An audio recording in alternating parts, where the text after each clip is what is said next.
Allez, go, c'est parti. Alors, petite question pour commencer, pour voir comment j'organise la séance du jour.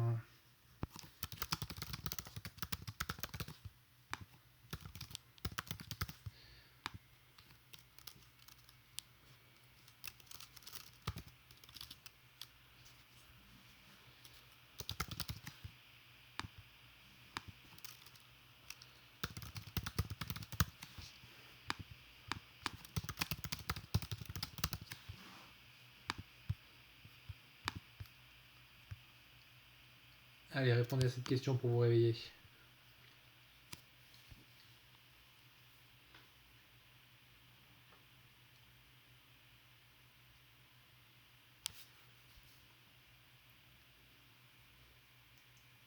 Alors, le cours d'hier, il était assez abstrait, hein, donc ça peut arriver que vous l'ayez trouvé trop dur.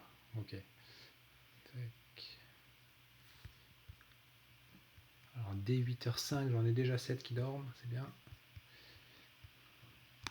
Alors, les 7 qui dorment, c'est qui?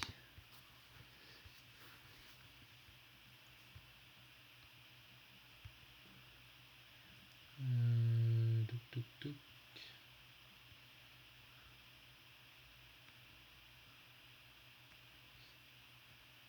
Il y en a 5 qui n'ont pas répondu. Juliette, vous n'avez pas répondu. Edine, il n'a pas répondu. Mehdi non plus. Allez-y, Edine.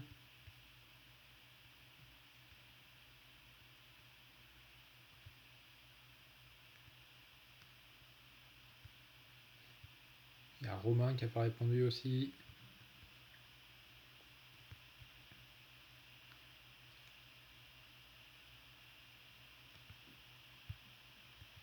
Bon, c'est les 4 qui se sont connectés et puis qui sont allés chercher un café. Allez, bah du coup, on va avancer là-dessus.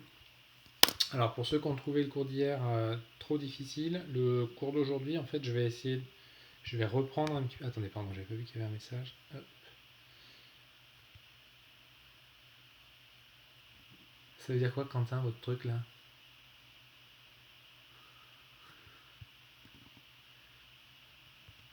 Là, il est tôt, je suis pas réveillé, donc faut que vous m'expliquiez ce que vous avez fait, si c'était une blague ou je sais pas, j'ai pas compris.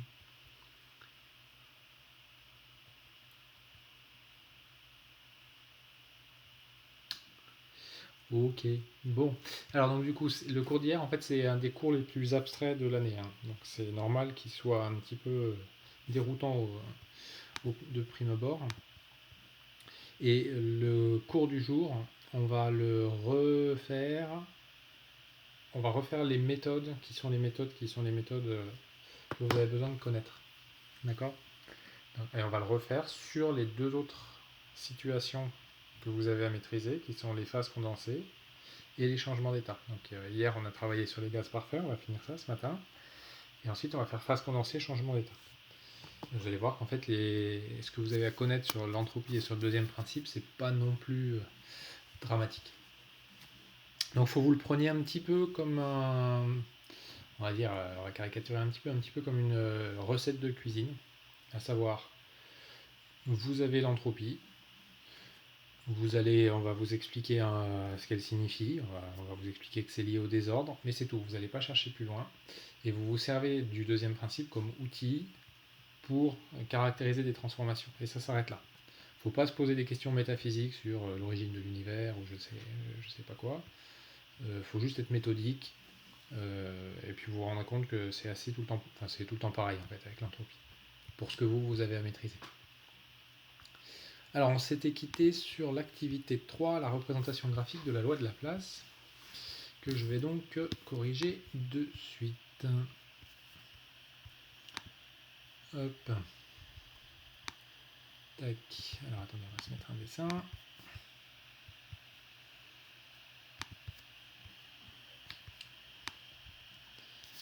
Là.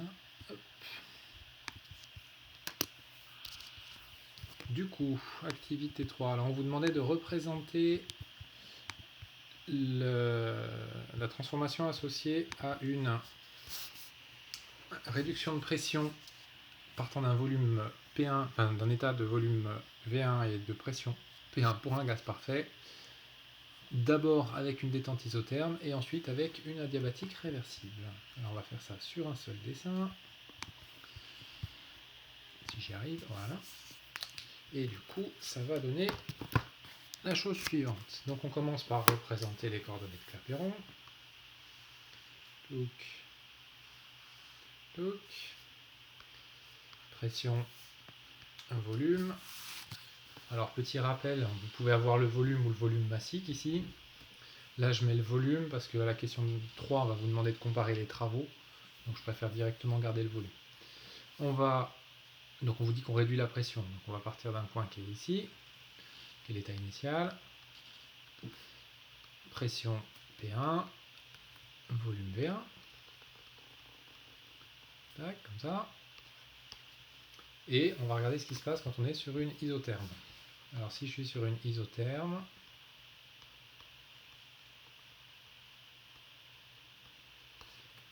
bah vous savez que PV égale nRT, comme c'est un gaz parfait. Comme c'est une isotherme, ça c'est une constante, que je vais l'appeler constante 1. Donc du coup ça fait P égale constante 1 sur V. D'accord? Et ça c'est une hyperbole.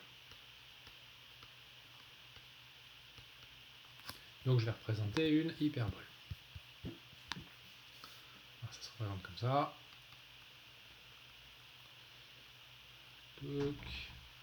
Ça tend vers 0.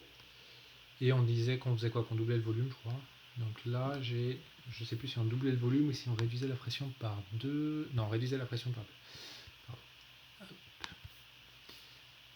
Donc du coup, il faut que je m'arrête quelque part par là. Hop.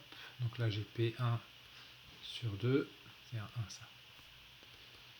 Donc, et l'état final, du coup, il va être ici. Ça, c'est l'état final. Avec ici le volume final, que je vais appeler V2. Et du coup, on peut enlever un certain nombre de choses qui sont en trop.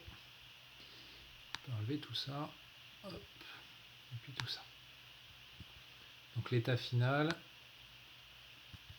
il est ici. Si le gaz n'était pas parfait, on n'aurait pas une hyperbole. Oui. Alors vous auriez quand même une courbe décroissante, mais ce ne serait pas une hyperbole parfaite. Ouais, ça c'est vrai. Maintenant on fait pareil. Alors j'ai pas orienté la transformation, pardon. Donc on part de l'état initial à l'état final. Et donc du coup on va s'orienter la transformation dans le bon sens, comme ça. Donc ça, l'isotherme, c'est le trait rouge. On fait pareil sur une adiabatique réversible. Donc sur une adiabatique réversible, on a vu hier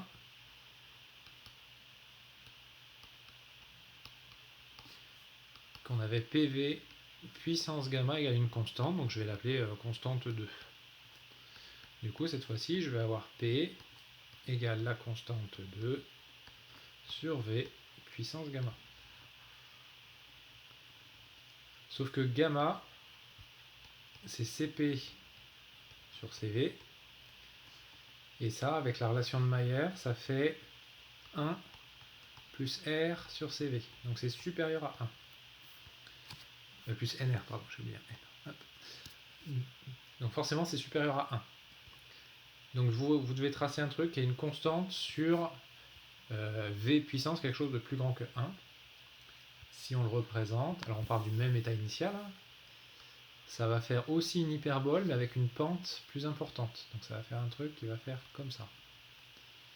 Alors je vais exagérer un petit peu, et puis après ça va continuer comme ça. Jusqu'à cet état final là. C'est quoi en bas à gauche? C'est adiabatique réversible. En bas à droite, gamma égale Cp sur Cv, la définition de gamma. Et après en dessous, j'ai réécrit 1 plus Nr sur Cv. En fait, Cp c'est Cv plus Nr, c'est la relation de Mayer. Et donc c'était pour vous montrer que gamma était forcément supérieur à 1. D'accord? C'est ça le résultat qui est important, c'est gamma supérieur à 1. Donc du coup sur la transformation adiabatique réversible qui est la bleue, ici, hop, l'état final il est ici. D'accord? Donc déjà vous voyez que l'état final, donc on a divisé la pression pareil, l'état final n'est pas le même. la température finale, que je vais appeler T2', et ici je vais mettre T2, qui est plus grand entre T2' et T2. Tiens, petite question, on va voir si juste comme ça, rapidement, en regardant le truc, vous arrivez à me dire qui est le plus grand. Hop, on va reposer la question à tout le monde, si j'arrive à le faire.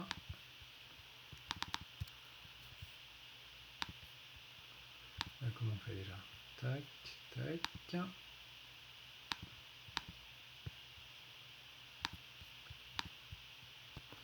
Alors, est-ce que vous avez T2'?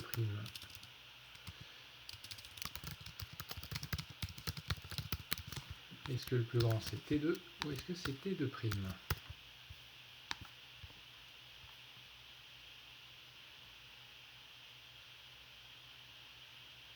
Alors, vous n'avez pas le droit de répondre ne sais pas là, hein. C'est soit l'un soit l'autre.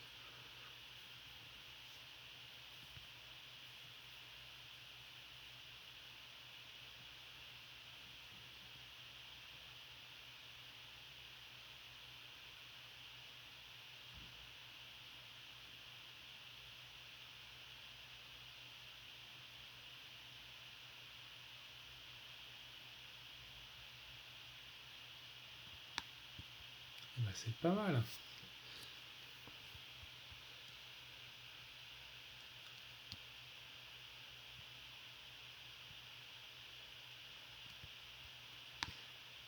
Ouais, c'est pas mal. C'est effectivement T2.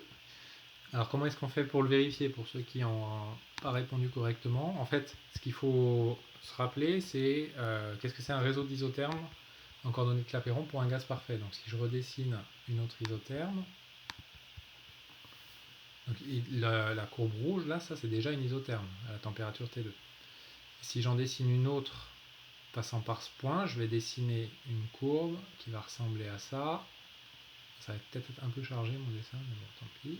Hop. Et qui va remonter comme ça.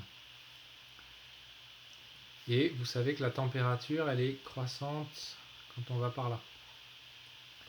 Quand le produit PV augmente, la température T augmente. Donc entre ce point-là et ce point-là, le produit PV, il est plus grand sur la courbe rouge que sur la courbe bleue. Donc du coup, T2 est supérieur à T2'. Donc les deux détentes nous amènent à deux états de même pression finale, mais pas de même température. Et T2 est supérieur à T2'. Je vais le marquer là. Hop, T2 supérieur à T2'. Et ensuite, à la dernière question, on vous demande quelle est la transformation qui permet de récupérer un maximum de travail. Donc les deux transformations sont des détentes. Donc les détentes, elles cèdent du travail à l'extérieur. Si je veux visualiser le travail que je vais pouvoir récupérer à l'extérieur, je vais tracer l'air sous la courbe associée à chacune des deux.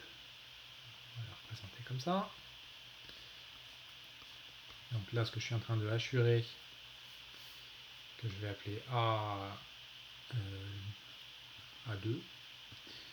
je ne sais pas comment je vais l'appeler, A', hop, celle-là, et en rouge, la même chose,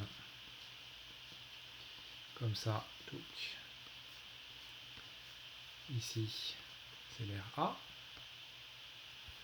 ok, ben, ça se voit graphiquement que A il est supérieur à A', donc si A il est supérieur à A', ça veut dire, en valeur absolue, que la valeur absolue du travail sur la transformation rouge est supérieure à celle sur la transformation bleue. Oui, c'est pour ça que je dis en valeur absolue. Donc les deux aires, elles sont l'air rouge est supérieur à l'air bleu. Le travail est le plus négatif, c'est le travail sur la transformation rouge.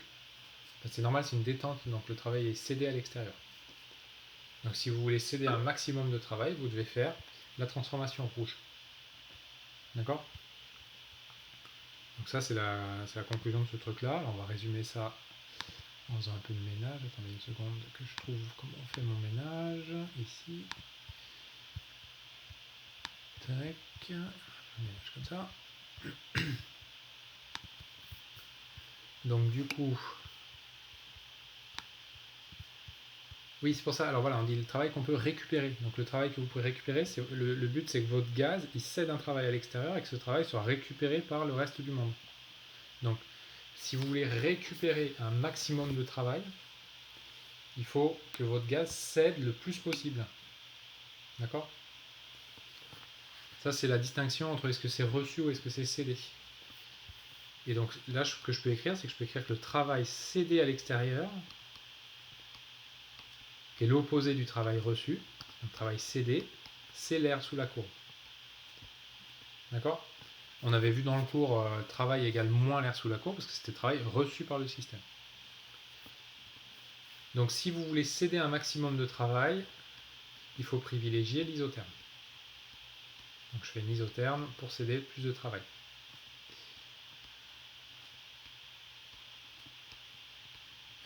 Stylo écrit plus, isotherme pour céder. Sauf que ça va poser un problème.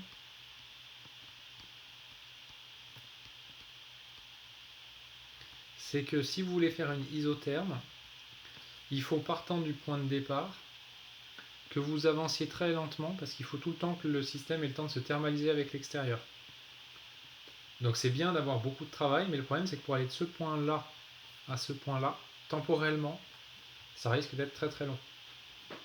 Et donc si vous récupérez beaucoup de travail, mais que vous mettez beaucoup de temps pour aller de l'état initial à l'état final, vous ne récupérez pas beaucoup de puissance. Donc ça c'est le petit souci des isothermes, c'est que ce sont des transformations très lentes. Et comme c'est une transformation lente, il va y avoir peu de puissance. Donc sur le papier, c'est une bonne idée de faire celle-là. En pratique, si vous voulez récupérer de la puissance, si vous voulez que votre piston il serve à fournir de la puissance à l'extérieur, il ne faudra pas faire cette transformation parce que ce sera trop long.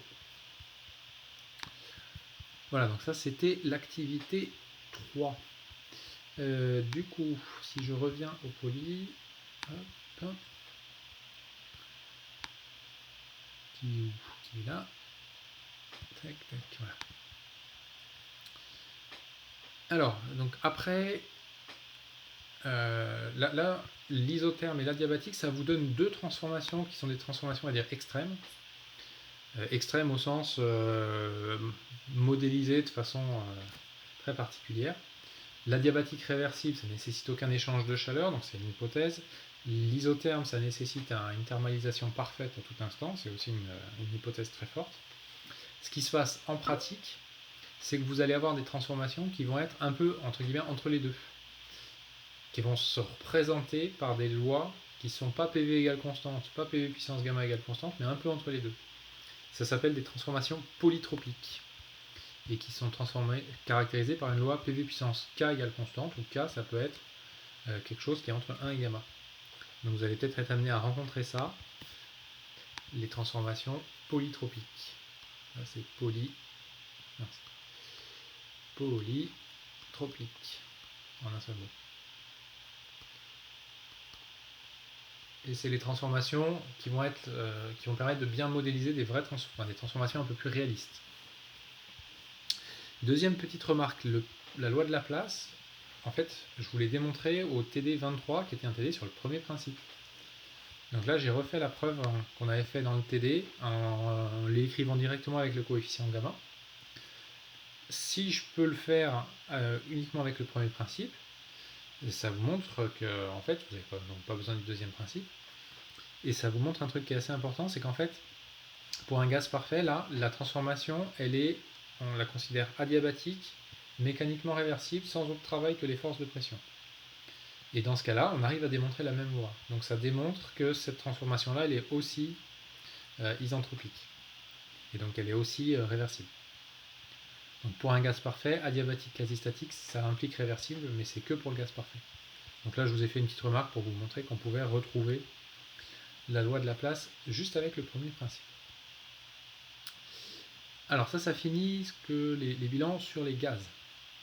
Alors maintenant, on va faire pareil avec les autres situations. Donc les autres situations, c'est les phases condensées et les changements d'état. Donc on commence par les phases condensées. Même démarche qu'hier pour les gaz, je vous donne l'expression de l'entropie, et on se sert de cette expression pour faire un bilan entropique sur des situations test. Alors, l'expression de l'entropie, elle est fournie ici. Je vais vous l'établir en remarque comme j'ai fait hier, sachant que je vous redis que c'est pas. Enfin, ça c'est un. On va dire c'est bonus, quoi. C'est pas au programme de première année. C'est juste pour vous montrer que vous pouvez le faire. Alors on va faire ça sur un dessin. On va se mettre là.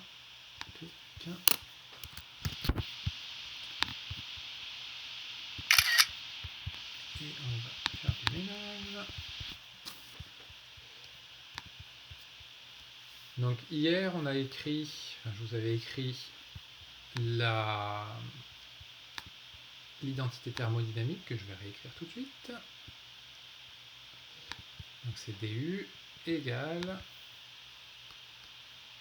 TDS moins PDV.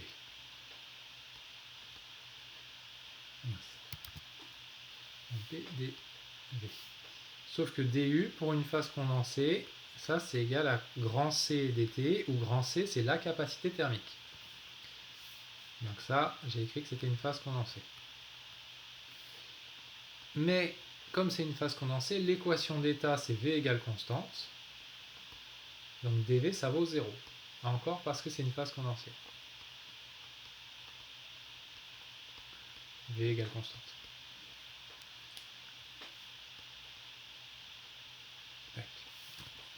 Donc c'est comme pour le gaz parfait. À gauche, j'exprime l'énergie interne avec ce que j'ai déjà vu. À droite, j'utilise l'équation d'état. Et du coup, j'en déduis que CdT, c'est égal à TdS. Et j'isole ds. Donc ça fait ds égale C dt sur T. On intègre. Ça fait bien delta S égale C ln de T2 sur T1. J'ai intégré entre l'état initial d'entropie S1 de température T1 et l'état final d'entropie S2 et de température T2. Donc ça rétablit la formule qui est le préalable donné dans le cours. Donc vous voyez, c'est assez simple à démontrer si vous connaissez le point de départ, qui est ce point de départ là, qui est l'identité thermique. Et je vous le redis encore une fois, je radote un peu mais c'est pas grave, que l'identité thermo n'est pas au programme de première année. Alors elle le sera au programme de deuxième année, donc vous anticipez un peu comme ça. Du coup, si on remet le poly, tac, tac. Alors du coup, on va faire un bilan anthropique sur une situation, qui est la situation de l'activité 4. On va mettre en contact deux solides. Donc la situation c'est la suivante. Vous avez un premier solide qui a la température T1, un deuxième solide qui a la température T2. Donc les deux solides ils sont séparés. Et à l'instant de départ, vous faites un contact entre les deux. Donc ça c'est l'état initial. Et vous les mettez en contact. Donc ils se touchent comme ça, avec un contact. Qu'est-ce qui va se passer? Vous allez tendre vers un état final avec une température TF. C'est ça la transformation qu'on va caractériser. Donc ça c'est ce qui est expliqué ici. Alors question 1, pourquoi ne peut-on pas travailler directement sur le système constitué par le premier solide? Répondons.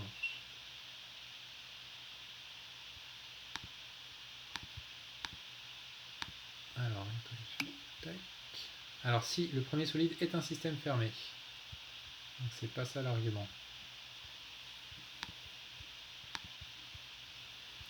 C'est pas un argument de système fermé. Il est conservatif. Ça vous voulez dire? Hugo, faut que vous finissiez de taper votre texte parce que là il y a un doute là sinon. Conservatif, oui. Alors un solide, un système n'est pas conservatif. C'est une fonction d'état est conservative.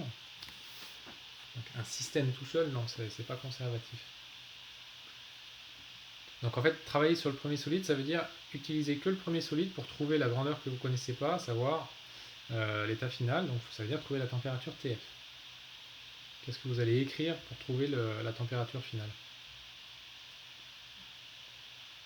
Vous allez écrire le premier principe. Et dans le premier principe, qu'est-ce que vous ne connaissez pas? vous ne connaissez pas le transfert thermique. D'accord? Donc comme vous ne connaissez jamais le transfert thermique directement, enfin, je dis jamais, là vous n'avez pas d'expression fournie du transfert thermique, il faut travailler sur le système constitué par les deux solides. Deuxième question, déterminer l'état final, donc ça c'est facile. Alors du coup je l'ai mis en bas. Hop. Donc l'état final, j'applique le premier principe au système formé par la réunion des deux solides. C'est un système isolé, indéformable en plus. Alors j'ai même pas précisé, mais c'est indéformable. Donc quand j'écris la variation de l'énergie interne, j'obtiens 0. Ensuite, par extensivité de l'énergie interne, je peux dire que l'énergie interne U, c'est l'énergie interne U1 du premier solide, plus U2 du deuxième solide. J'explicite chacune des énergies internes avec les formules sur les phases condensées que je connais, et j'isole la température finale, je trouve que c'est 1,5 de T1 plus T2. Voilà, ça me donne l'état final. J'ai pas besoin d'autre chose, j'ai pas besoin du volume ou de la pression. Comme c'est des phases condensées, la seule grandeur qui m'intéresse là, c'est la température. Montrer que la variation d'entropie du système s'écrit comme ce qui est proposé. Bah là, c'est tout bête, hein, je vais juste écrire la variation d'entropie, découper en deux par extensivité, et appliquer la formule qui est proposée. Donc c'est ce que j'ai fait là. Ça, c'est la variation d'entropie du solide de gauche, en écrivant que S, c'est S1 plus S2 par extensivité. Donc là, j'ai découpé le système en deux sous-systèmes, et j'écris chacune des variations d'entropie pour chaque sous-système. J'ai plus qu'à regrouper, là c'est un C tout court là. J'ai plus qu'à regrouper les deux logarithmes ensemble, comme c'est le même préfacteur, donc ça me fait C ln de Tf carré sur T1 T2. Je remplace Tf par son expression, et après je fais juste un petit travail qui est posé ici, qui est de dire que T1 plus T2 au carré, ça fait T1 moins T2 au carré plus 4 T1 T2. Alors vous allez dire, ça sert à quoi ça? Ça me sert à faire sortir le 1 qui est ici. Comme ça, je récupère un ln de 1 plus quelque chose. Et ça me permet de vérifier que c'est bien positif. Donc delta S, il est positif. Comme ça. Alors, donc ça c'était la question 3. Montrer que la transformation est irréversible. Alors ça, j'ai oublié d'écrire 4. Donc là, je vais appliquer le deuxième principe. Delta S, c'est S échangé plus S créé, ce qu'on a vu hier. S échangé, ça vaut 0 parce que le système est totalement isolé du reste du monde. Je vous rappelle que le système, c'est la réunion des deux solides. Donc il n'y a pas de terme échangé, donc il reste juste S créé. Et donc du coup, je suis en train d'écrire delta S égale S créé. Donc jusque là tout va bien. Sauf que ça, je l'ai explicité, j'ai montré que c'était positif. Donc j'en déduis que S créé est positif. Donc la transformation est irréversible. Pourquoi c'est irréversible? Parce qu'il y a une inhomogénéité de température. Une inhomogénéité d'une grandeur intensive à l'état initial. Donc c'est normal que je trouve une transformation irréversible. Donc ça c'est bon. Après, on fait un petit écart de température. Donc T2 c'est T1, 1 plus epsilon, et il faut montrer que delta S il est en epsilon carré. Donc les deux solides ont quasiment la même température. Alors il suffit de repartir de l'expression qui était ici, là, celle-là. Et vous remplacez T2 par son expression. Et au dénominateur, enfin au numérateur et au dénominateur, vous gardez le terme d'ordre le plus élevé en epsilon, vous faites un développement limité. Il va vous rester 1 plus epsilon carré sur 4. Le 4 qui est là, il va rester. Ici, il va rester le terme en epsilon carré au numérateur, et au dénominateur, le terme en dominant, ça va être le terme en t carré. Donc il va rester 1 plus epsilon carré sur 4. Vous connaissez le dl de ln de 1 plus x, et vous montrez bien que c'est en epsilon carré. Qu'est-ce que ça veut dire ça? Ça veut dire que si vous faites une petite variation de température d'ordre 1, donc une variation en epsilon, la variation d'entropie elle est en epsilon carré. Et epsilon carré, si vous le tracez, donc si je trace delta S en fonction de epsilon, ça fait un truc qui fait comme ça. Et vous voyez que vers 0, c'est très petit en fait. Donc si je fais varier la température très lentement, je peux tendre vers une transformation réversible. Il faut que j'y aille extrêmement progressivement. Donc la transformation, par exemple, si vous voulez porter un corps d'une température T1 à une température T2, si vous décidez de le faire en passant directement le corps dans un four à température T2, c'est très irréversible. Si vous décidez de le faire en élevant très progressivement la température du corps, c'est moins irréversible. Alors après, il y a une autre question qui est indépendante, c'est pour ça que j'ai tiré un trait ici. Alors là, on fait une question où on fait une transformation infinitésimale, donc une toute petite transformation, au cours de laquelle T1 varie juste d'un petit dt1 et T2 d'un petit dt2. Dans ce cas-là, la variation d'entropie, elle s'écrit ds égale c dt1 sur t1 plus dt2 sur t2. C'est ce que je viens d'écrire tout à l'heure quand je vous ai établi l'expression delta S. Justifier que ds est positif. Alors on va justifier que ds est positif. Je ne sais plus si je l'ai fait là. Voilà, c'est ici. Donc la transformation, ok, elle est infinitésimale, mais le système il est toujours isolé. Et donc du coup, vous avez encore en écrivant le deuxième principe. Là, si j'écris le deuxième principe, je vais l'écrire ici. Il faudrait que j'écrive ds égale la petite quantité d'entropie échangée plus la petite quantité d'entropie créée. Ça, c'est 0. Et ça, c'est positif. Ou nul. Nul si c'est réversible. D'accord ? Alors, ça ne va pas être nul parce que T1 est différent de T2. Donc, je sais que ça va être irréversible. Il y a une homogénéité de température. Donc, j'ai bien ds positif. Et à partir de ça, sachant que ds est positif, on va pouvoir trouver le signe des transferts thermiques entre les deux solides. Donc delta Q1, c'est le transfert reçu par le solide 1 au cours de la transformation avec T1 supérieur à T2. Donc si on représente ça, on a ici le solide 1, ici le contact entre les deux solides, ici le solide 2, là j'ai T1, là j'ai T2, et je note delta Q1, le transfert reçu, comme ça. Donc c'est reçu. Alors système isolé plus différence de température égale irréversible, oui. Alors on dit pas différence, on dit plutôt inhomogénéité. Parce qu'en fait, si vous prenez un système, alors ce qui est important, c'est une inhomogénéité interne. C'est une des causes d'irréversibilité, ça, toutes les inhomogénéités. En fait, votre état d'équilibre final, ça doit être un entre guillemets bel état d'équilibre thermodynamique, donc avec pas d'inhomogénéité des valeurs intensives. D'accord ? En fait, spontanément, si vous laissez ensemble deux corps de température différentes, ils vont s'homogénéiser à la même température. Alexis, oui, c'est vrai que si vous sortez votre plat du four, il refroidit, mais là je le laisse dans le four, dans l'exemple que j'ai dit tout à l'heure. C'est juste pour vous montrer qu'en fait, quand vous portez un corps à une température... Comment vous faites pour porter un corps à une température plus élevée ? Vous le mettez en contact avec un corps qui lui-même est à une température plus élevée.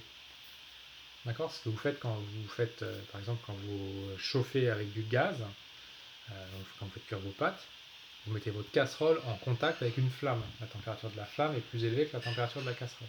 S'ensuit un transfert thermique de la flamme vers la casserole. Cette transformation, pour la casserole, elle est irréversible. Si vous voulez qu'elle soit, entre guillemets, moins irréversible, il faut qu'au lieu d'utiliser directement une flamme, vous trouviez des sources de chaleur de température à peine plus élevée que le corps, et puis que vous y alliez comme ça, j'augmente petit à petit la température. D'accord ? Et l'état final, c'est l'état où j'atteins la température la plus élevée. Après, je ne remets pas en contact avec l'air derrière. Alexis, c'est bon ou pas ? On va dire que oui.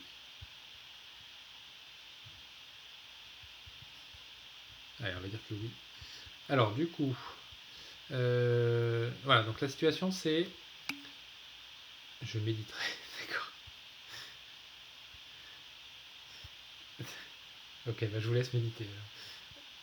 De toute façon, ce chapitre-là, faut le laisser un peu décanter, hein. C'est normal, c'est pas. C'est un chapitre qui est, encore une fois, je vous le redis, c'est un chapitre assez abstrait, dans lequel vous manipulez un concept qui est lui-même assez abstrait. C'est un peu normal de devoir laisser décanter. L'entropie est même un peu plus abstraite que la fonction d'onde, par exemple, moi je trouve. Donc du coup, le transfert thermique delta Q1, c'est le transfert reçu par le solide de gauche. Mais on vous précise que T1 est supérieur à T2. D'accord? Donc ça, c'était dans les hypothèses, T1 supérieur à T2. Donc vous savez depuis que vous êtes petit que si vous mettez de l'eau chaude en contact avec de l'eau froide, à la fin, ça fait de l'eau tiède. D'accord? Ce qui se traduit concrètement par la flèche que j'ai dessinée ici correspond à un delta Q1 qui doit être négatif. Ça veut dire, lui, là, il ne va pas recevoir un transfert thermique, il va le céder à l'extérieur. Et ça, on va le démontrer en utilisant le deuxième principe. Alors, comment on fait ça? Eh bien, on commence, donc on part de l'idée, on sait que ds est positif. On sait exprimer ds, on sait que c'est c dt1 sur t1 plus c dt2 sur t2. Sauf que c dt1, ici, je peux l'exprimer avec le premier principe. J'applique le premier principe au système solide 1 tout seul. Pas à la réunion, mais que au solide 1. Donc c'est un premier principe pour un système indéformable. Donc ça s'écrit CDT1 égale delta Q1 reçu par le solide 1. Et après, je peux le faire avec le système solide 2 tout seul. Donc le système solide 2 tout seul, le premier principe, ça va être CDT2 égale, cette fois-ci, moins delta Q1. Pourquoi? Parce que le solide 2 reçoit l'opposé du transfert du solide 1. Comme le contact, il est entre les deux, si le 1 il reçoit 10, les 10 il les a reçus pas de n'importe où, il les a reçus du 2 qui lui a fourni. Donc c'est pour ça qu'il y a un signe moins ici. De ça, je peux isoler dt1 et dt2, que je peux injecter dans l'expression de ds. Ce que j'ai fait ici. Donc ça fait ds égale delta q1 fois 1 sur t1 moins 1 sur t2, que j'ai réécrit delta q1 t2 moins t1 sur t1 t2. Or, ce que vous savez, c'est que ds positif, ça c'est démontré, et T1 supérieur à T2, ça c'est l'hypothèse. Où sont passés les C? Bonne question, je les ai fait disparaître. Maintenant ils ont disparu, ils ont sauté les C. Parce que dans DS c'était C dt1 sur T1, et donc du coup les C ils se simplifient. D'accord? Hugo, c'est bon ou pas? Ou faut que je le redétaille? Oh, ok. Du coup j'en suis là. Donc le DS positif, ça, vous l'avez démontré. C'est en partant du deuxième principe. Le T1 supérieur à T2, ça c'est pas une démonstration, c'est une hypothèse. D'accord? Si vous supposez que T1 est supérieur à T2, vous en déduisez que T2 moins T1 est négatif. Ça c'est positif, donc delta Q1 est négatif. Et inversement, hein, si vous faites l'hypothèse dans l'autre sens, bah, ça changera le sens final. Ça s'appelle l'énoncé de Clausius du deuxième principe, qui s'énonce comme suit. La chaleur passe spontanément du corps chaud vers le corps froid. Et ce qui est important, c'est le spontanément. Alors, je ne sais plus si je l'ai réécrit au-dessus. Alors, c'est écrit, il est énoncé par la négative. La chaleur ne passe pas spontanément d'un corps froid vers le corps chaud. Et le point clé, c'est le spontané. Alors, ça ne veut pas dire que vous ne pouvez pas faire passer de la chaleur du froid vers le chaud, mais si vous voulez faire ça, il faudra faire quelque chose sur le système. On verra ça au prochain chapitre, c'est le principe du frigo. Donc, le principe du frigo, c'est que vous faites exactement l'opposé de ce que dirait ce principe-là, sauf qu'il y a le caractère spontané. Spontané, ça veut dire que ça va se faire tout seul. Voilà, donc vous voyez, là on a refait un bilan anthropique sur une phase condensée. C'est encore plus simple que pour un gaz parfait, parce que pour une phase condensée, il n'y a qu'un seul paramètre d'état à trouver, c'est la température. Si vous trouvez la température, bah vous avez tout caractérisé. Donc ça se fait assez simplement. En fait, les bilans anthropiques pour les gaz parfaits sont un peu plus techniques que pour les phases condensées. Dernier petit point. Alors, dernier petit point qui est assez important, mais qui est assez subtil. On a démontré l'inverse de ce qu'on avait affirmé. Non. Là, ce que j'ai démontré, c'est que le transfert thermique delta Q1 était négatif. Ça veut dire que le transfert thermique se faisait pas dans le sens que j'ai dessiné en rouge, là, avec cette flèche-là, mais dans le sens de T1 vers T2. T2, c'était le corps froid. Et donc, du coup, le transfert se fait bien de T1 vers T2. Ah non, un travail, il est... Alors attention, le travail reçu, il est algébrique. Faites attention à ça, c'est quand vous travaillez sur un système, ce système reçoit un travail et un transfert thermique, mais il peut recevoir un travail négatif, un nombre négatif. D'accord? Je vais vous refaire une analogie avec votre compte en banque, ça marche toujours bien ça. La plupart des gens sur leur compte en banque, des fois, ça leur arrive, ils reçoivent un salaire. Ok? Donc ils reçoivent un nombre positif. Mais des fois, ils reçoivent aussi un prélèvement du trésor public. Ben, en général, quand vous recevez un prélèvement du trésor public, vous recevez un prélèvement négatif. Ok? Et vous pouvez le voir comme quelque chose de reçu. Vous avez reçu un cadeau du trésor public qui est négatif. C'est du point de vue du... Pensez bien à partir du point de vue du système. Alors, le dernier point, c'est l'entropie de changement d'état. Alors ça, on va refaire un petit schéma pour l'illustrer. Hop, on va se remettre là. Tac. Donc, si je résume où on en est, on a deux... donc maintenant, on a deux situations connues. Donc, première situation, le gaz parfait. Son équation d'état, c'est PV égale nRT. Son énergie interne, écrit sur une transfo infinitésimale, c'est du égale CVdt. Et maintenant, j'ai aussi delta S. Alors, je ne vais pas le réécrire, mais je pourrais le réécrire. D'accord? Deuxième situation modèle, la phase condensée. Son équation d'état, c'est V égale constante, et toutes ses variantes, ça peut être ρ égale constante, base volumique. Son énergie interne, c'est du égale CTT. Et maintenant, j'ai delta S. Pareil, je ne réécris pas, mais c'est ce qu'on vient de faire. D'accord? Ça, c'est les deux systèmes de départ. Troisième situation, c'était l'équilibre entre deux phases.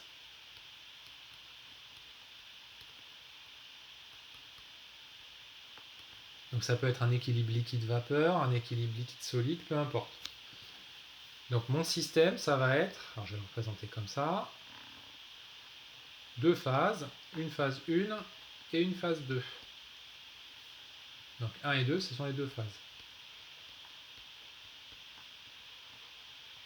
Ça peut être solide, liquide, gaz, ce que vous voulez. Et je veux caractériser l'entropie de ce système-là. Comment on va faire ça?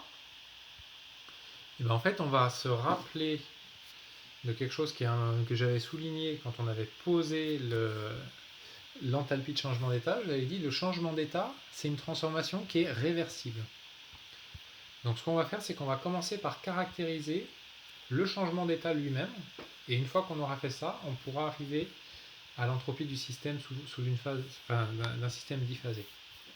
Donc on va commencer par faire ça. Donc ça, c'était pour introduire le problème. Donc on étudie une transformation qui est la transformation suivante.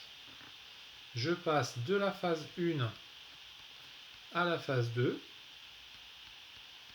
et je le fais de façon isotherme. Donc T constante, P constante. Je fais juste le changement d'état.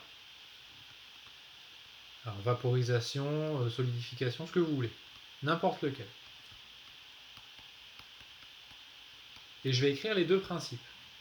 Je commence par le premier principe. Donc le premier principe, c'est le premier principe revisité. Donc c'est delta H égale Q. Je mets un disp pour préciser que c'est la pression constante. Donc là, c'est le premier principe revisité, parce que c'est isobar. Revisité. Là, l'argument, c'est isobar.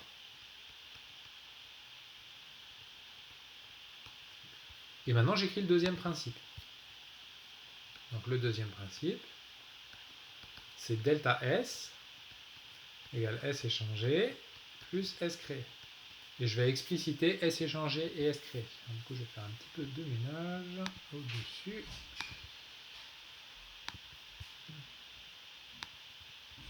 Comme ça. Alors, qu'est-ce que c'est S échangé? Ça devrait être Q reçu, donc ici QP, sur T extérieur. Mais la transformation, elle est isotherme. Donc ça, c'est aussi QP sur T. Et S créé, là c'est facile, ça fait 0, parce que la transformation, elle est réversible.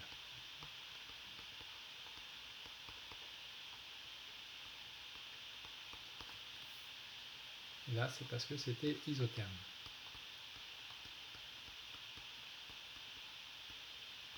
Donc si je regroupe tout ça, qu'est-ce qu'il me reste? Il me reste delta S égale QP sur T. Et QP, c'était quoi? C'était delta H. Delta H sur T. Que je vais réécrire. Delta, alors je peux l'écrire comme ça. Delta 1, 2 petit s égale delta 1, 2 petit h sur T. Donc là, j'ai divisé par la masse.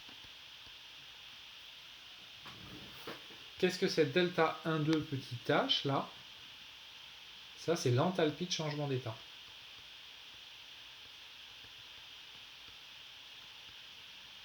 On avait déjà défini ça.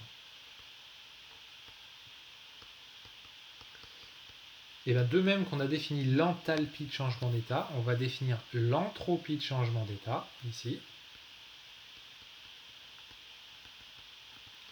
Donc l'entropie de changement d'état,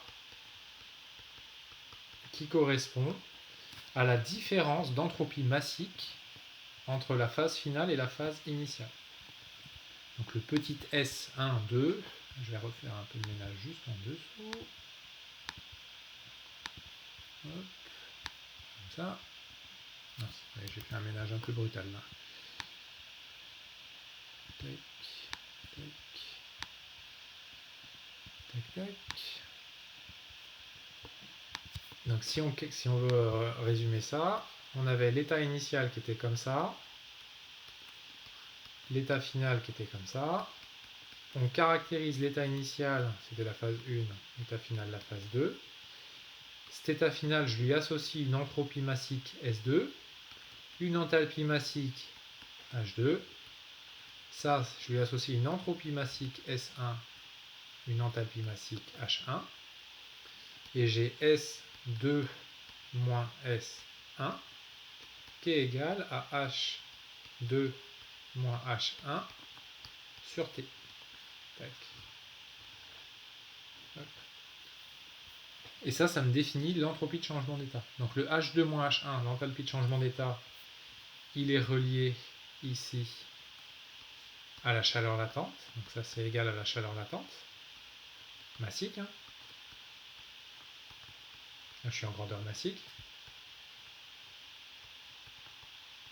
C'est celle qu'on a utilisée dans les exercices d'hier.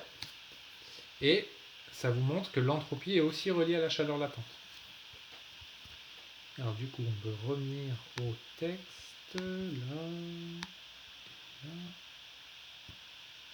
Hop. Donc c'est ce que j'ai résumé ici en utilisant la notation petit l pour la chaleur latente. D'accord?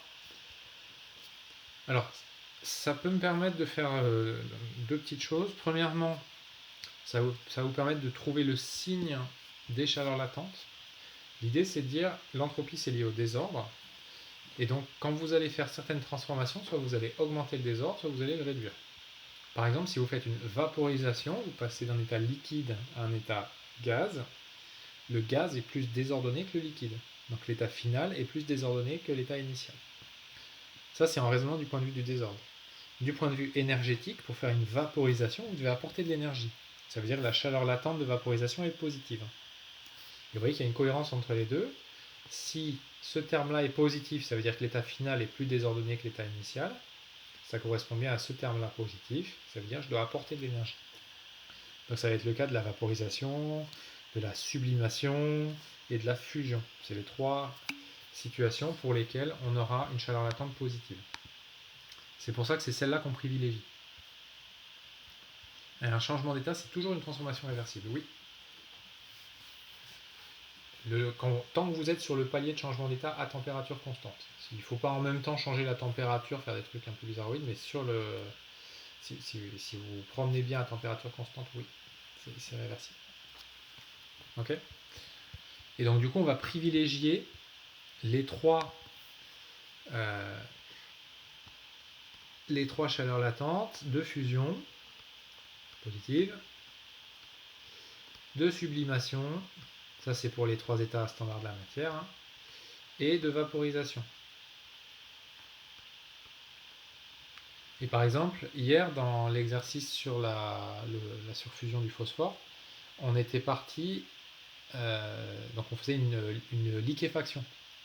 On faisait l'inverse d'une fusion. On faisait une solidification.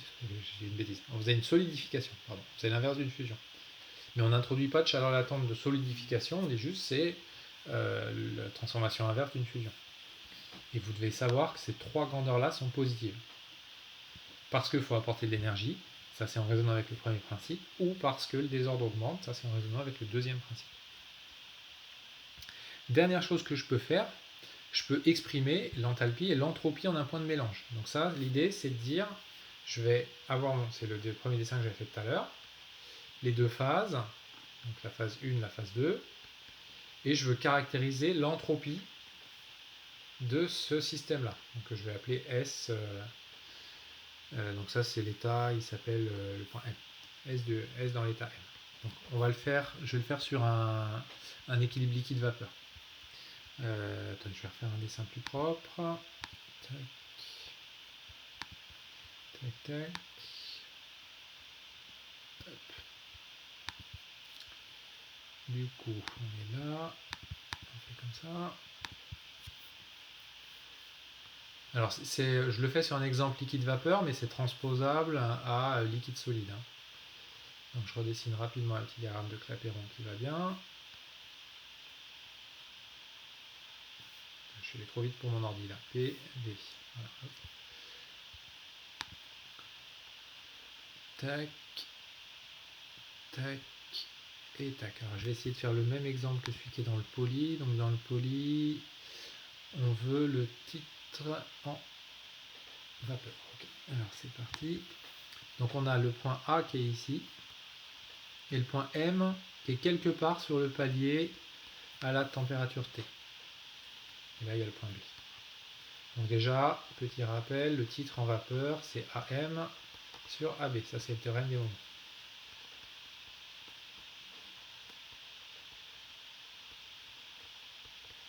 Moi, je veux trouver l'entropie au point M. Comment je vais faire pour trouver l'entropie au point M? Je vais partir du point A et je vais faire une transformation maintenant du point A au point M sur laquelle je sais calculer la variation d'entropie. Donc on part du point A et on va jusqu'au point M. Qu'est-ce que c'est cette transformation? Au point A, j'ai que du liquide. Et au point M, il me reste du liquide et j'ai de la vapeur. Ça, c'est du liquide.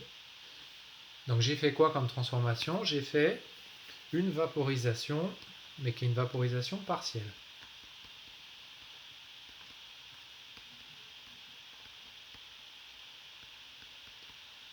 J'ai vaporisé quelle partie du système? J'ai vaporisé juste ça. Donc on a fait une vaporisation partielle de, on va écrire une masse MV du liquide de départ.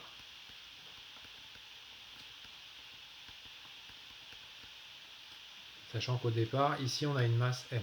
Donc là j'ai une masse MV et là j'ai une masse ML. Donc cette vaporisation partielle, elle s'accompagne d'une variation d'entropie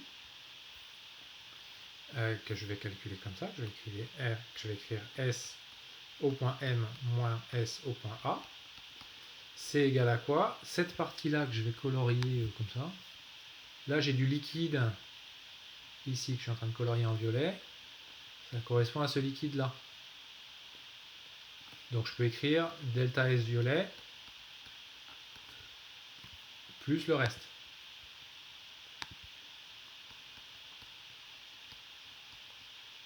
Que j'appelle le reste, c'est delta S. Voilà, je vais écrire delta S bleu.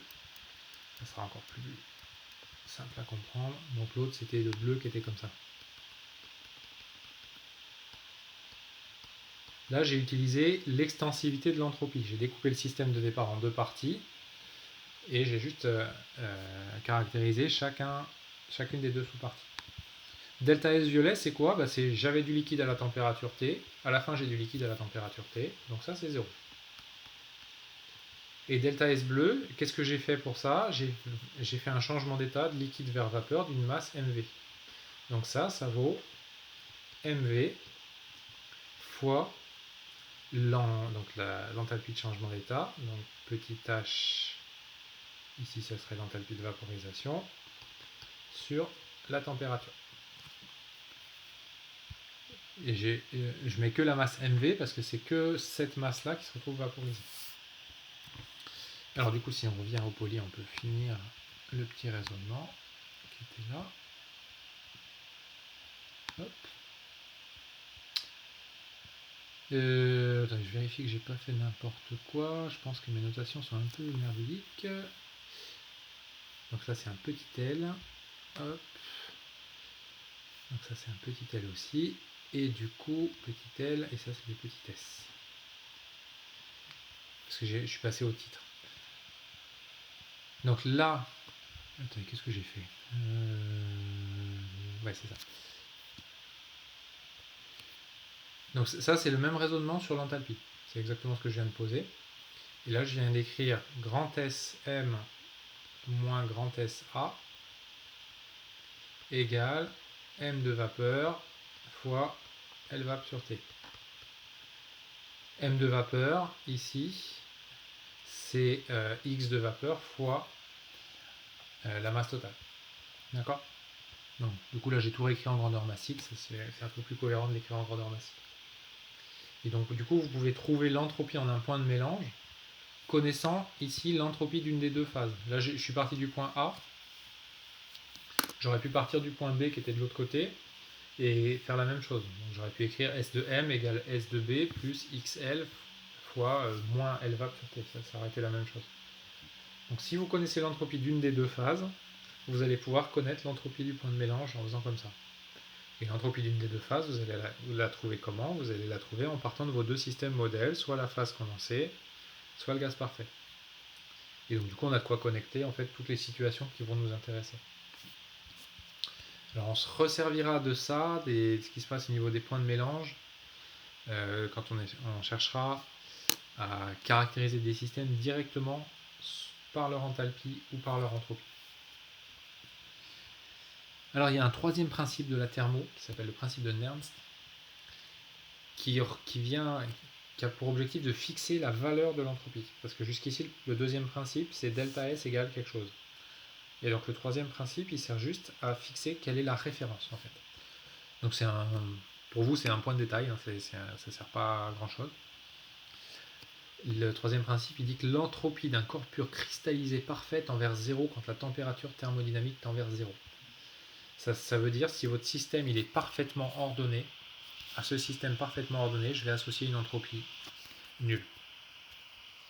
Voilà, donc ça, vous le laissez en remarque et vous ferez le lien avec l'activité qu'il faudra me préparer pour demain.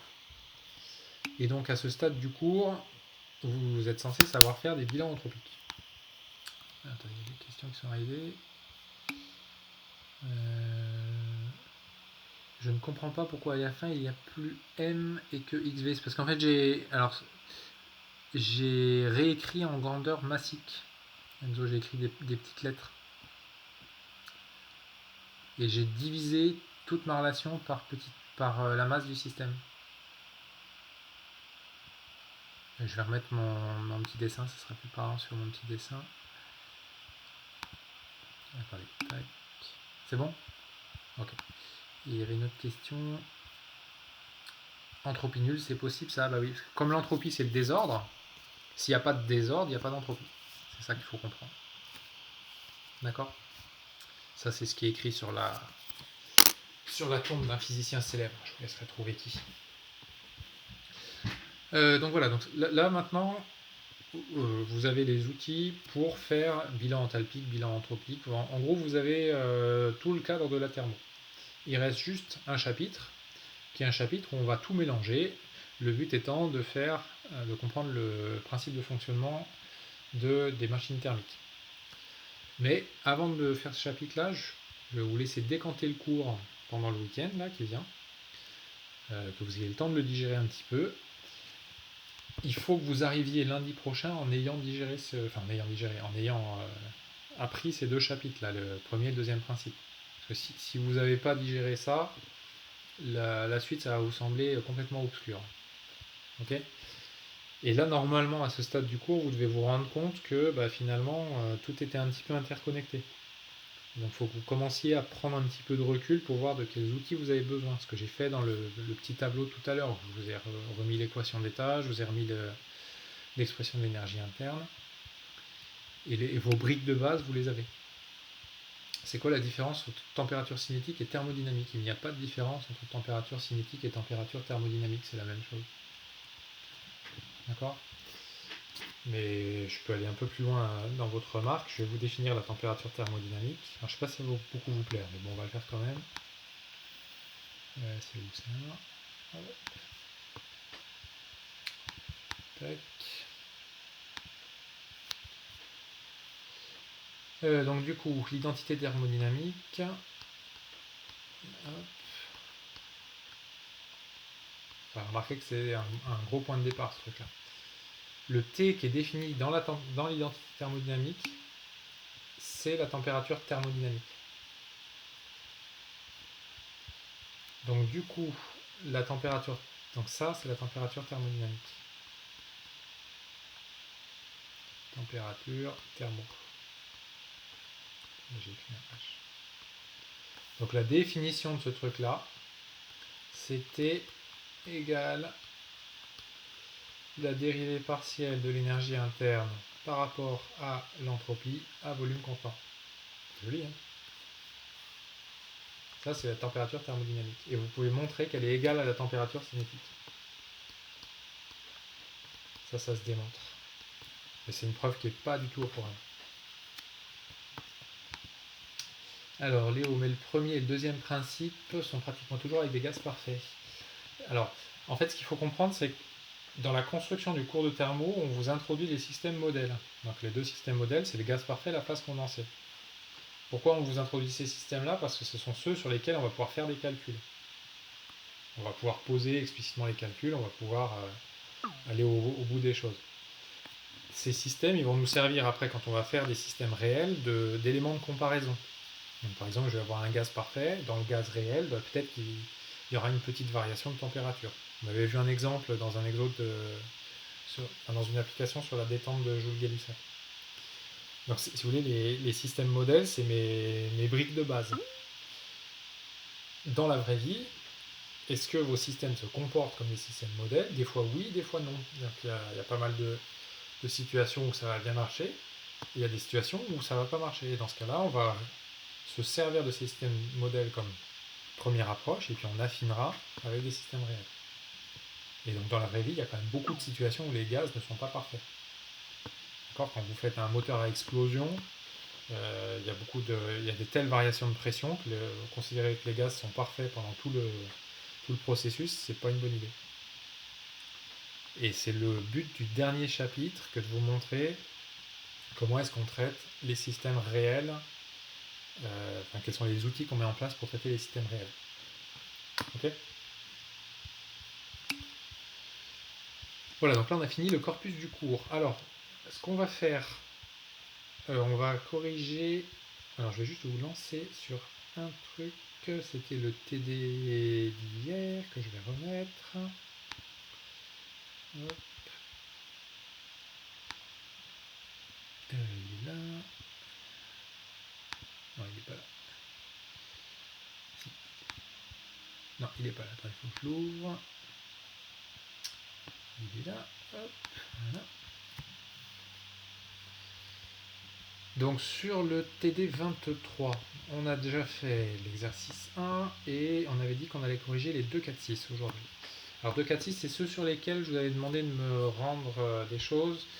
J'ai vu qu'il y en avait deux qui m'avaient rendu un truc à 23h30 et 4h28.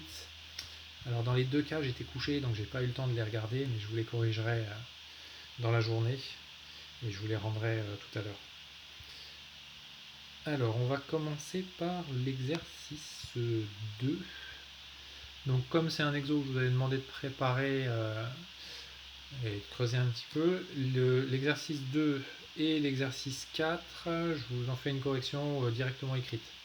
Et par contre, l'exercice 6, qui est un petit peu plus technique, celui-là, je le corrige en direct.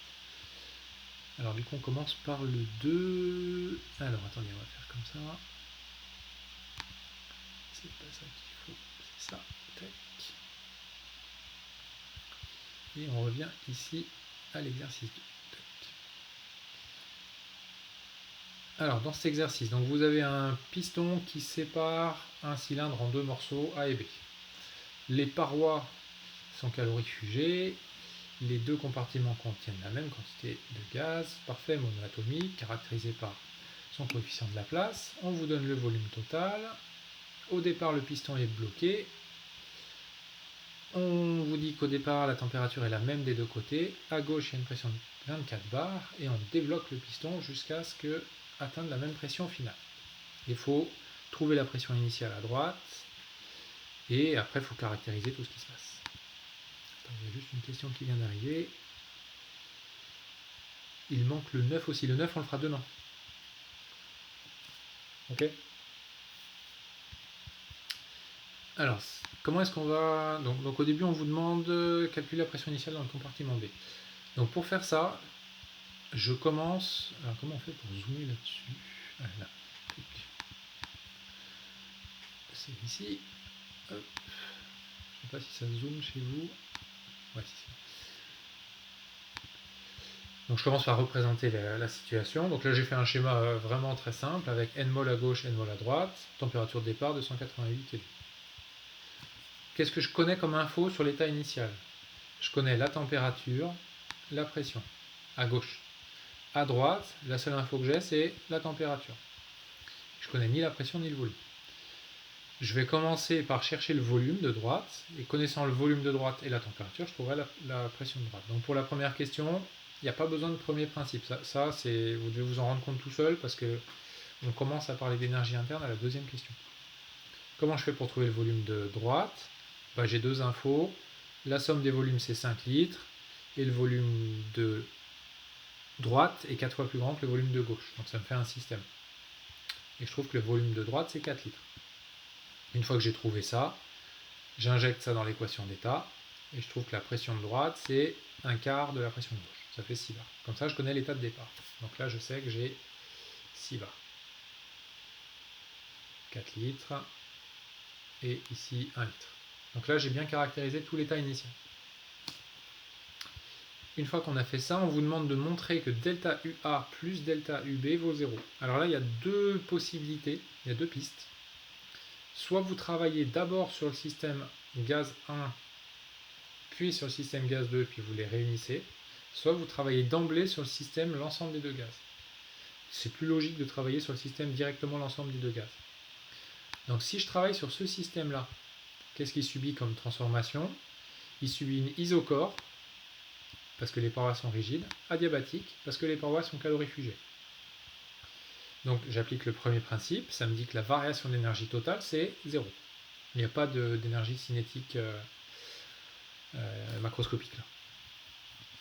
Ensuite, je dis quoi? Je vais le mettre là-bas. Hop. J'applique, je sais que je parle de l'énergie interne, qui est une grandeur extensive, donc je peux écrire que U, l'énergie totale, c'est U du compartiment A plus U du compartiment B. Ça, c'est un plus. Et donc du coup, quand je fais la variation, j'obtiens bien delta UA plus delta UB égale 0. Pour trouver les températures, ce qu'on vous demande de faire à la question 3, je fais quoi? J'explicite juste delta UA et delta UB avec les expressions de l'énergie interne. Donc CV TA moins T0 plus CV TB moins T0. ça me fait une première relation qui est celle-là. Et j'ai une deuxième relation qui est celle qui est fournie par l'énoncé, qui est TB moins TA égale delta T. Et là, j'ai un autre système à résoudre. Donc, je résous le système et je trouve TA et TB. Et ensuite, on vous demande de caractériser l'état final. Qu'est-ce que je vais utiliser comme info pour caractériser l'état final? Ce que je sais, c'est que j'ai encore les 5 litres dans l'état final. Ça n'a pas changé. Mais par contre, à l'état final, il y a égalité des pressions. Ça, c'est l'équilibre mécanique. Donc là, je suis parti de l'égalité des pressions. J'ai remplacé par l'équation d'état. Et ça m'a donné encore une autre relation, qui est la relation que j'ai appelée bêta. Là. Et donc, je dois résoudre un nouveau système, qui est le système alpha qui est écrit ici, et bêta qui est écrit ici. Et ça me permet de trouver le volume final. Et une fois que vous avez le volume final, vous retrouvez la pression finale en réutilisant l'équation d'état. Ok? Ça, c'était pour l'exercice 2. Pour la 1, on pouvait se servir de l'égalité des températures. Oui, on s'en est servi implicitement. On a dit TA égale TB, donc si TA égale PTB, PAVA égale PBVB. Oui. C'est pour ça qu'il y a le 1 quart qui apparaît ici. Ouais. Ok? En fait, ce qu'il faut bien réussir à faire, c'est dans un exercice de thermo, c'est distinguer à quel moment je vais avoir besoin, par exemple, de l'équation d'état, et à quel moment je vais avoir besoin du premier principe et maintenant du deuxième principe. Donc c'est ça qu'il faut bien réussir. Tac. Alors ensuite, donc le 3 on avait déjà fait. Alors le 4, le freinage du camion. Alors là je vais faire un petit schéma pour introduire le truc. Donc un camion de 10 tonnes roule à 90 km/h, il s'arrête à l'aide de ses 4 freins à disque. On vous donne tout un tas d'infos sur les freins à disque et on vous dit, en supposant que toute l'énergie accumulée par les disques, calculez l'élévation de leur température. Alors, on va fixer les notations de cet exercice-là. On a un petit schéma. Touc.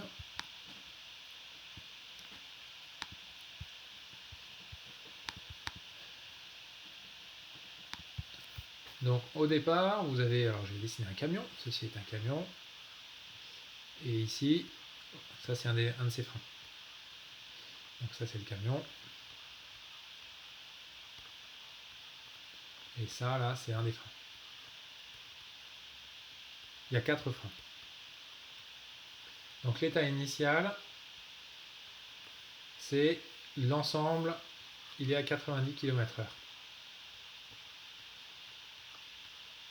Donc il se déplace à 90 km/h et il est tout à la température T0. Ça s'appelle T0 la température, attends, je vérifie. Elle n'est pas fixée, donc je vérifie juste comment je l'ai écrite après. Bon, je n'ai même pas écrit. Donc on va dire à la température de départ T0.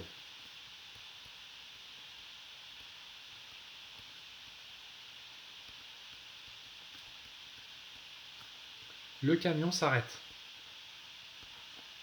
pendant la phase de freinage. L'état final,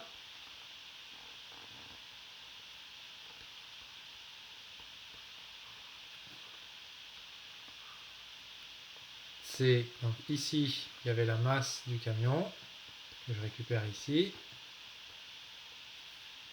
Donc vitesse nulle.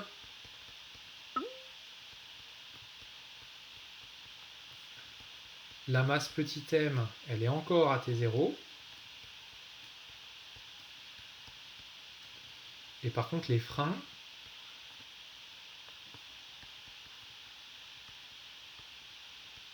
eux, ils sont à T0 plus delta T. Et c'est ça qu'on cherche. On cherche delta T. D'accord? Comment est-ce qu'on va caractériser les freins? Donc les freins, ce sont des disques. On va faire un petit zoom sur un frein. Ici. Je l'ai. Donc les freins, je vais les représenter comme ça. Hop. Donc ce sont des petits cylindres de hauteur H et de rayon R. Ça c'est juste pour fixer les notations pour la suite de l'exercice. Donc hauteur du cylindre H, rayon du cylindre R. Et j'en ai 4. Parce que j'ai 4 disques. Alors une fois qu'on a fait ça, du coup, on va pouvoir résoudre l'exercice. Hop. Hop, hop. Voilà. Donc figure de notation, ça c'est fait. Alors le système sur lequel je travaille, c'est le camion et les 4 disques. Camion plus 4 disques. C'est pas juste le camion ou juste les 4 disques, c'est la somme des deux. Et j'applique le premier principe entre l'état initial et l'état final que je viens de définir. Quelle est la transformation subie par ce système? C'est une évolution monobar. Alors c'est même une évolution isochore aussi pour ce cas-là, parce que c'est que des phases condensées. Donc j'ai un contact avec l'air extérieur. Et ce qui est important, c'est que c'est une adiabatique pour le système camion plus 4 disques. Les disques ils vont peut-être recevoir de la chaleur, mais ils reçoivent de la chaleur, c'est interne en fait. Ils ne reçoivent pas de la chaleur de l'extérieur. Donc du coup, si j'écris le premier principe, là je l'écris sous sa forme revisitée, j'écris delta H plus delta EC, macroscopique, égale W' plus Q. W' il vaut 0, Q il vaut 0. Ensuite, ce que je fais, c'est que j'utilise l'extensivité de l'enthalpie. Donc j'ai la variation d'enthalpie, l'enthalpie, c'est l'enthalpie du camion plus l'enthalpie des disques. Et j'en déduis que la variation d'enthalpie, c'est la variation d'enthalpie du camion plus la variation d'enthalpie des disques. Le camion, il reste dans le même état, donc du coup, il reste juste la variation d'enthalpie des 4 disques. Et maintenant, je vais expliciter chaque terme. Donc la variation d'enthalpie des 4 disques, c'est C delta T, C étant la capacité totale. Donc là, il faut faire attention à ne pas se tromper dans les calculs. Il y a 4 disques. Chaque disque a un volume pi r carré fois h. Donc chaque disque a une masse ρ fois pi r carré fois h que je multiplie par la capacité massique pour obtenir la capacité totale. La variation d'énergie cinétique, c'est l'énergie finale moins l'énergie initiale. L'énergie initiale, c'est 1 demi de mv carré, c'est un mouvement de translation. Petite remarque au passage, quand j'écris ça, je néglige l'énergie cinétique des disques. Et celle des roues d'ailleurs. D'accord? Là, je dis juste, c'est l'énergie du camion. Bon, après, le camion, il fait 10 tonnes. Si vous comparez avec les quelques kilogrammes des disques, c'est totalement vérifié. Et après, j'ai plus qu'à remplacer.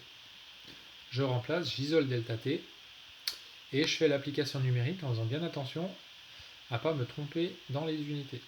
Et j'obtiens 0,3 10 puissance 3 Kelvin. Ça fait 330 Kelvin. Conclusion, c'est relativement élevé quand même. Alors il y en a qui m'avaient trouvé 1200 ou 1300, c'est ceux qui n'avaient pas vu qu'il y avait 4 disques par exemple. Donc, les 300 Kelvin, c'est quand même relativement élevé. Qu'est-ce qui va se passer en fait? Pourquoi ça c'est important? C'est en fait quand un camion doit freiner, le risque c'est que si les freins s'échauffent, ils peuvent se mettre à fondre un petit peu. Et s'ils se mettent à fondre un petit peu localement au niveau du contact, et en fait vous perdez l'accroche et donc vos freins ne fonctionnent plus. Et le camion, c'est le moment où vous appuyez sur le frein et où il ne se passe plus rien. D'accord? Ça peut arriver en voiture aussi ça. Si vous faites par exemple, si un jour vous avez envie de monter, de monter à l'Alpe d'Huez et puis vous dites tiens je vais faire toute la descente en me mettant au point mort et en appuyant que sur le frein, si vous faites ça, vous n'arriverez pas vivant en bas. Parce que ce qui va se passer, c'est que vos freins ils vont finir par s'échauffer et il y a un moment où entre guillemets on dit qu'ils vont lâcher, c'est le moment où vous freinerez dans le vide à cause de ce phénomène-là. Voilà, donc on verra en fin d'année comment est-ce qu'on fait pour arrêter des camions avec des dispositifs de freinage électromagnétique qui viennent se rajouter au freinage mécanique. Ça, c'est une petite parenthèse. Et il me reste à faire le 6. Alors le 5, on avait déjà corrigé. Hop. Alors le 6. Donc le 6, c'est un exercice dans lequel on va refaire un bilan un petit peu comme dans l'exercice du chauffage d'un bâtiment. Donc comment est-ce qu'on fait quand on voit un exercice pour savoir que ça va être un exercice de type équation différentielle? Et bien on regarde ce qu'on nous donne comme info. Et là on vous donne une info sur une puissance. Donc si on vous donne une info sur une puissance, c'est qu'on vous donne une info instantanée. Donc c'est qu'il va falloir intégrer cette idée. Il va falloir intégrer la puissance pour revenir à l'énergie. Donc là, la question 1, c'est déterminer l'évolution de la température du fil en fonction du temps, directement, bam, comme ça. C'est une question qu'il faut découper en petits morceaux. Donc les étapes, c'est je définis le système, je regarde ce qui lui arrive en termes de transformation. Donc là, le système, il va recevoir un courant électrique, il va peut-être céder de la chaleur. Une fois que j'ai fait ça, je vais appliquer le premier principe entre deux instants très proches, un instant t et un instant t plus dt. Et une fois que j'ai fait ça, je vais intégrer. Alors on va essayer de mettre ça en place. Hop. Du coup, on va repartager le dessin. Tac.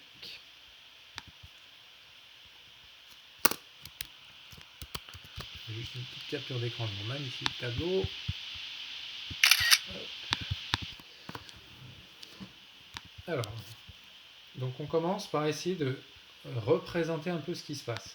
Donc on a quoi? On a un fil, un cylindre.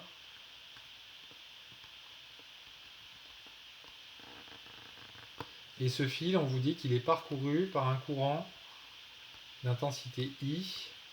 I, c'était 20 ampères. Donc le système sur lequel je vais travailler, ça va être le fil.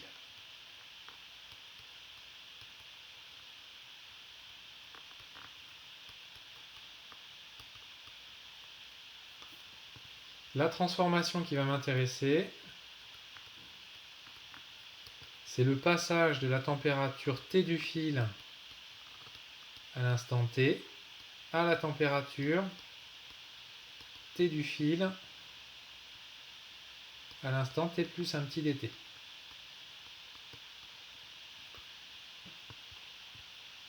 Comment je caractérise cette transformation? Le fil, je vais le supposer incompressible. Donc ça va être une isochore. Et ensuite, je vais regarder du point de vue énergétique ce qui arrive au fil. Donc il y a un courant électrique. Donc le courant électrique, ça s'accompagne d'un petit travail. Le fil va recevoir un petit travail électrique. Je vais l'écrire comme ça. Et puis il y a des pertes que je vais caractériser par un petit delta Q de perte. Là, vous voyez, j'oriente les flèches dans le sens de ce qui se passe effectivement. Donc maintenant, j'applique le premier principe.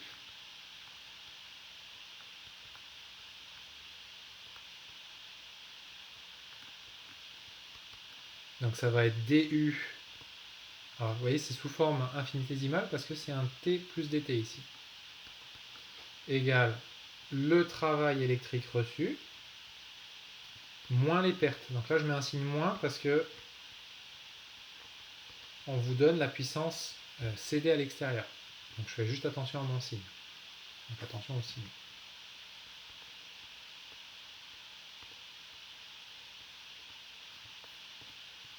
J'explicite chaque terme. Donc du, ça fait C dt. Le travail électrique, c'est R I carré dt. Et les pertes, si je reprends les notations du sujet, on vous dit la puissance c'était K fois S fois T du fil moins T de l'air. Donc du coup, ça va me donner moins K fois S T du fil moins T de l'air. Et je remultiplie par dt parce que ça c'était une puissance. Alors attention à un truc assez important. Qu'est-ce que c'est S ici? S, c'est la surface latérale. Donc toute cette surface-là. Donc c'est la surface latérale d'un cylindre de rayon R et de hauteur L. Donc ça fait 2 pi R fois L. Ça c'est la surface grand S qui est ici, que je récupère ici. Et bah du coup c'est fini. Alors dt à gauche c'était dt du fil. Pardon. Hop. Une fois que j'ai fait ça, je réorganise pour obtenir une équation différentielle. Ça va me donner, alors dt du fil sur dt, d petit t, donc je divise par dt. Et à droite, vous voyez qu'il y a t du fil ici. Donc je vais écrire plus t du fil sur taux égale, alors il me reste quoi? Il me reste t de l'air sur taux plus ri carré sur c avec taux qui vaut c sur k grand S. Et là j'ai trouvé l'équation différentielle d'évolution de la température. Ok? On va enregistrer pour la suite.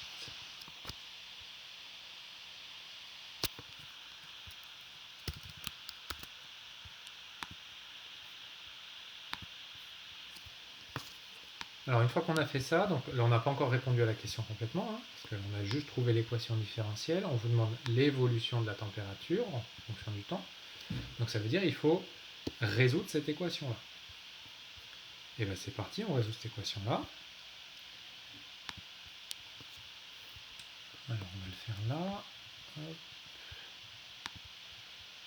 Tac.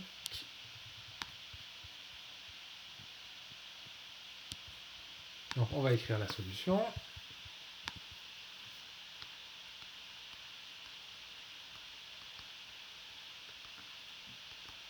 Donc ça donne, donc c'est une équation différentielle linéaire du premier ordre à coefficient constant homogène avec second membre constant. Donc t fil ça va être a exponentielle moins t sur taux, plus une solution particulière, et la solution particulière que vous devez trouver c'est tr plus, que je fasse pas de bêtises, donc ça va faire taux ri carré sur c, et il va rester ri carré sur ks. Je cherche la constante a avec la condition initiale. T fil à l'instant 0, il vaut t de l'air au départ. Donc du coup, je vais avoir, alors ça va faire t de l'air qui va partir, et il va me rester a égale moins ri carré sur k fois s. Et j'obtiens t fil à l'instant t égale t de l'air plus ri carré sur k fois s, 1 moins exponentielle moins t sur taux. Et je vais réécrire ce que vaut taux qui valait c sur ks. Là, j'ai répondu à la question 1. Vous voyez, c'était une question qui était moins guidée que dans le premier exercice, dans l'exercice qu'on avait fait sur le chauffage d'un bâtiment. Ça, c'est une question qui est écrite dans l'esprit du programme de deuxième année, en fait. Hop. Petite remarque au passage, normalement, les écritures différentielles du premier principe ne sont pas au programme de sup. Mais moi, je considère que vous êtes assez grand pour y arriver quand même. Donc ça, c'était la question 1. C'est fini la question 1. Alors, le fil fond-il? Donc, pour voir si le fil fond, il suffit de voir si on dépasse la température de fusion. Donc, la température de fusion, c'est 1083 degrés Celsius. Donc, on va regarder ça. Donc, T fusion, c'est 1083 degrés Celsius. Et en fait, pour voir si le fil fond, il suffit qu'on regarde la limite de T fil quand T tend vers l'infini. Donc, T fil à l'infini, ça serait T de l'air plus ri carré sur k fois grand S. Et donc il faut qu'on calcule ri carré sur k fois grand S. Donc là, il faut faire la n. Et si vous faites la n, normalement, vous montrez, on est censé trouver que t fil de l'infini, il est supérieur à t de fusion. Donc le fil fond. Je vous laisse faire la N. Attention, il y a un piège dans l'application numérique. Faut pas mélanger les surfaces. Le grand S, c'est la surface latérale. Pour calculer R, ici, il faut utiliser petit s qui vaut pi fois r carré. C'est la surface, c'est la tranche, ça.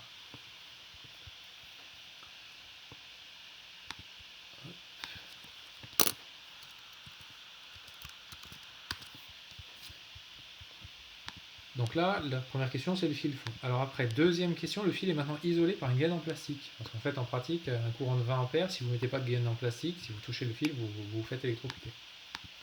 Une question qui est arrivée. Si, R, c'est une résistance. C'est juste que quand vous... En fait, dans la notation, vous voyez qu'au dénominateur, là, il reste grand S. Grand S, c'est la surface latérale du fil. Et dans l'expression de R, il y a aussi une surface qui apparaît. Si vous reprenez l'énoncé, si ρ 0 il est donné en bas. C'est bon? Le S qui est donné dans l'expression de la résistance, c'est la tranche en fait. C'est pas la surface latérale. Donc là, il faut faire assez attention. Il y a un petit piège de notation. Ok? Alors, question d'après, du coup. Question d'après. Alors, donc maintenant, on isole le fil thermiquement et on vous demande la nouvelle loi de température. Donc là, vous allez voir que c'est un peu plus facile. Alors, du coup, on va exploser tout ça. Hop. Donc, cette fois-ci, je refais le même schéma de départ avec mon fil qui était le cylindre, comme ça. Tac, tac. Donc, les 20 ampères.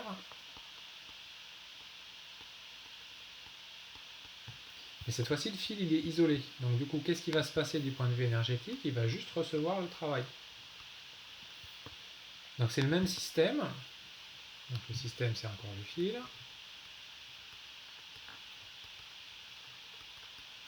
La transformation, cette fois-ci, c'est une adiabatique.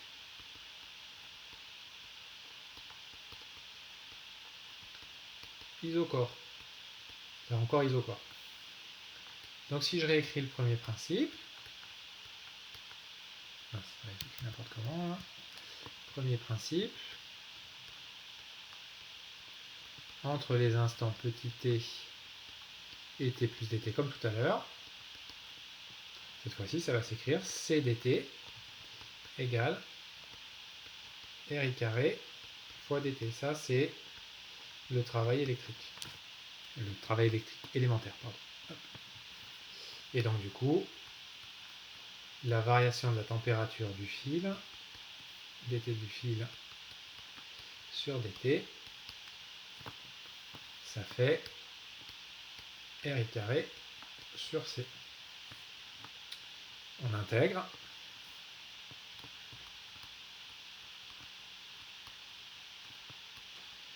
Entre 0 et t. À gauche, je vais avoir la température T de l'air et à droite la température T du fil qui m'intéresse. Et il va rester T du fil. Ah, je check un truc qu'il ne fallait pas, j'ai cliqué, ça ne marchait pas. T. Quand je fais ça, il y a un moment, quand je clique sur mon stylo, il se met à faire n'importe quoi. Je vais y arriver là ou pas?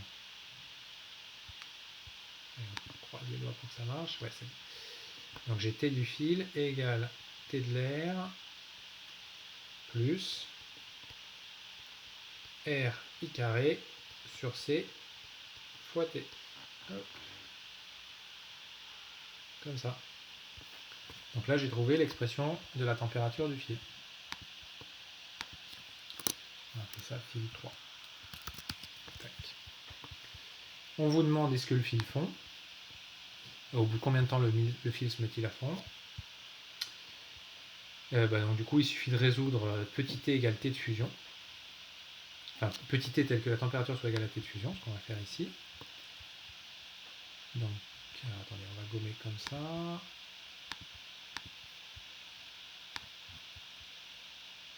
Tac. Donc on cherche T, petit t, tel que T de fil soit égal à T de fusion. Ça me donne petit t égale, alors ça va faire C T de fusion moins T de l'air sur R I carré. Comme ça. Là, le plus simple pour faire l'application numérique, c'est de calculer d'abord, enfin à part chaque terme. Alors on va le faire comme ça. Donc on va faire les applications numériques pour R.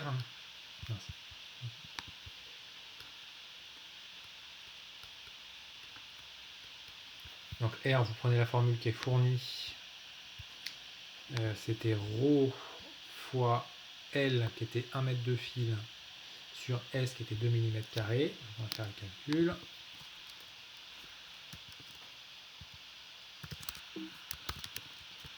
Donc ρ c'est 1,1 10 -7. S c'est 2 mm². Il faut faire assez attention aux unités. Donc ça fait 2 10-6 m².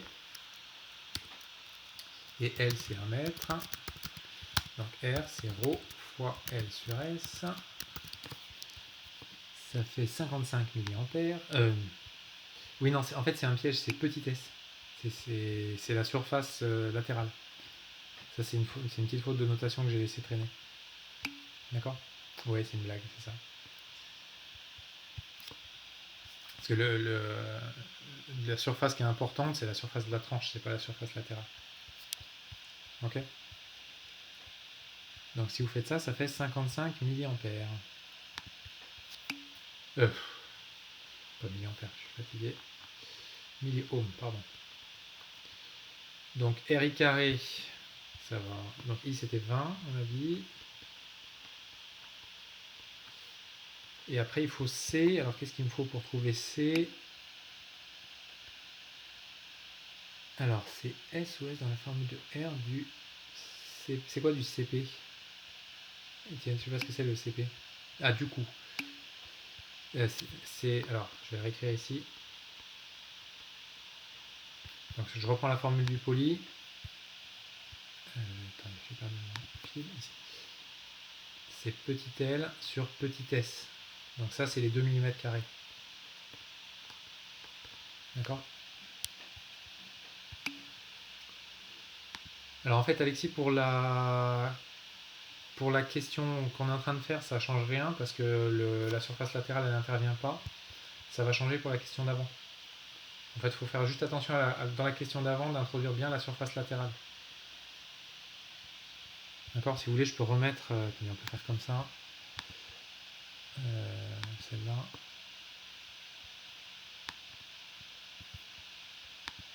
Je vais remettre juste le dessin de la question d'avant. Ça sera plus simple. C'est celui-là. Hop. Là, ce S-là, c'est la surface latérale. Là, je suis en train de modifier latérale, latérale, latérale. D'accord? Donc c'est pour faire cette application numérique que vous avez besoin de faire attention. Il faut faire la distinction entre la surface latérale et la surface et la tranche du fil. Ok? Et du coup, si on revient... Alors, bonne question. La question d'avant, comment est-ce qu'on sait qu'il faut utiliser la surface latérale? En fait, il faut voir que la question d'avant, c'est une perte entre votre milieu et l'extérieur. Donc il faut se poser la question, votre milieu, enfin votre système, par quoi est-ce qu'il est séparé géométriquement de l'extérieur? Et du coup, par quoi il est séparé géométriquement de l'extérieur? Par la surface latérale. C'est ça qui délimite votre système en fait. Alors que quand vous regardez le courant, le courant c'est juste un débit de charge à travers une tranche. Je peux prendre n'importe quelle tranche du fil, mais je suis dans le fil. Ok?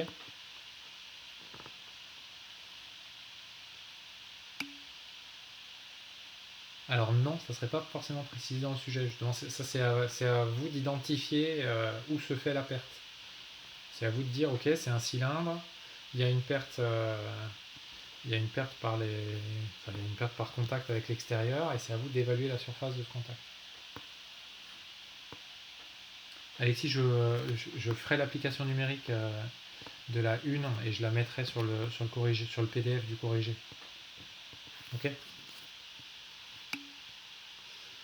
Alors du coup, si on revient à la fin de ce que j'étais en train de faire, tac, donc c'était le fil 3, ici. Et donc on avait écrit quoi? On avait écrit R, on avait écrit donc R 55 milliohms, I 20 ampères et on en était à écrire C. Alors de quoi on a besoin pour trouver C? Eh bien on a besoin, alors attention, ouais, on a besoin de la capacité massique fois la masse. Donc le C total, donc c'est la capacité massique qui était 460 fois la masse qui est, alors c'est la masse volumique fois le volume. Il faut que je reprenne les données. La masse volumique c'est 8 grammes par centimètre cube. Donc ça fait 8 10 puissance 3 kg par mètre cube. Et le volume, c'est petit s, donc les 2 mm²,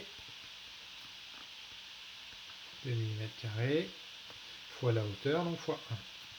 Ça, c'est la capacité thermique totale. Donc, je vais la calculer.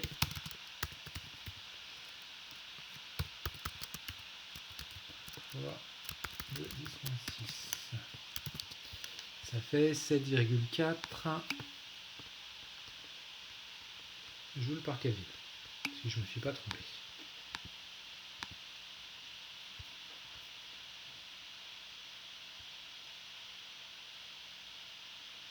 Ah oui, exact.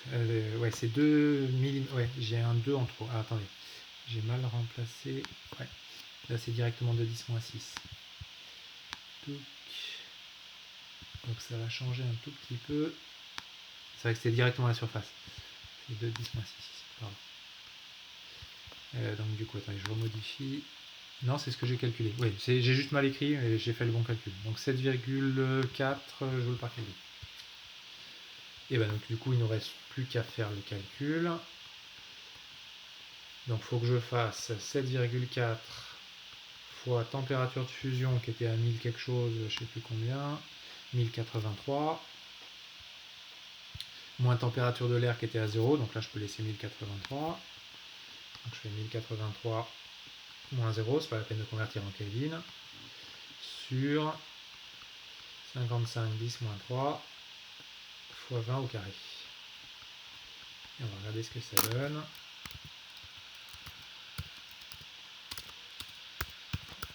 Donc divisé par quoi? Par R fois... Ça fait 362 secondes, donc ça fait 6 minutes. Donc le fil, il va fondre au bout de 6 minutes. D'accord? Si vous faites le même calcul pour le cas où il y a des pertes, vous devez trouver que le fil, il met un peu plus de temps à fondre. C'est normal parce que vu qu'il y a des pertes, l'énergie, elle peut s'évacuer. Hop, j'enregistre ça. Ça va être fil 4. Donc qu'est-ce qu'on peut faire comme remarque là-dessus? Et puis après j'aurai fini. Donc avec des pertes.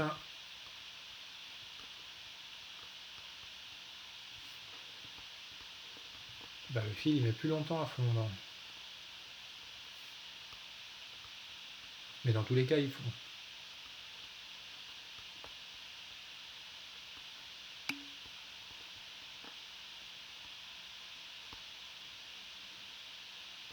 Alors, mais dans la vie de tous les jours, les fils électriques, ils ne fondent pas comme ça, oui. Alors déjà, remarquez un truc assez important, c'est que le courant que j'ai envoyé à l'entrée, c'était 20 ampères. Donc 20 ampères, c'est un courant qui est très élevé.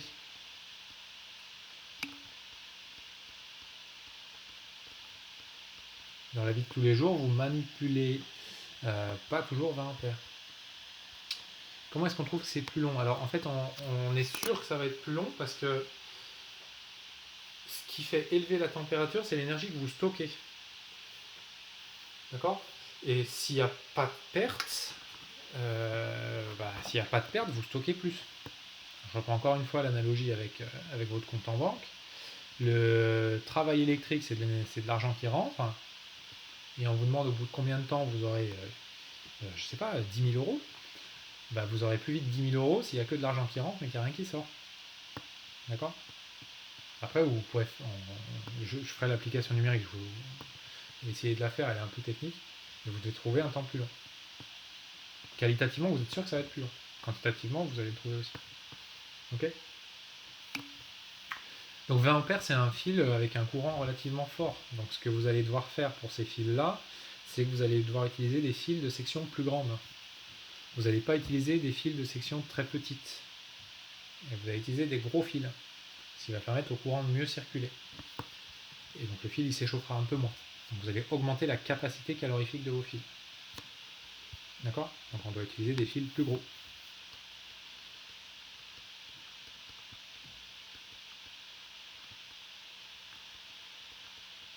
Des gros fils au sens avec une grosse surface. Voilà, et ça finit l'exercice qui restait. Et donc ça finit ce que j'avais prévu pour aujourd'hui. Du coup, alors demain, donc demain il y a l'activité là que je vous en ai déjà parlé. On fait ça demain, on corrige la fin du TD, il reste quasiment rien. Et après, on aura peut-être même le temps de commencer à dégrossir le TD24. On fera l'exercice 1 du TD24 si j'ai le temps. Et puis sinon, on s'arrêtera.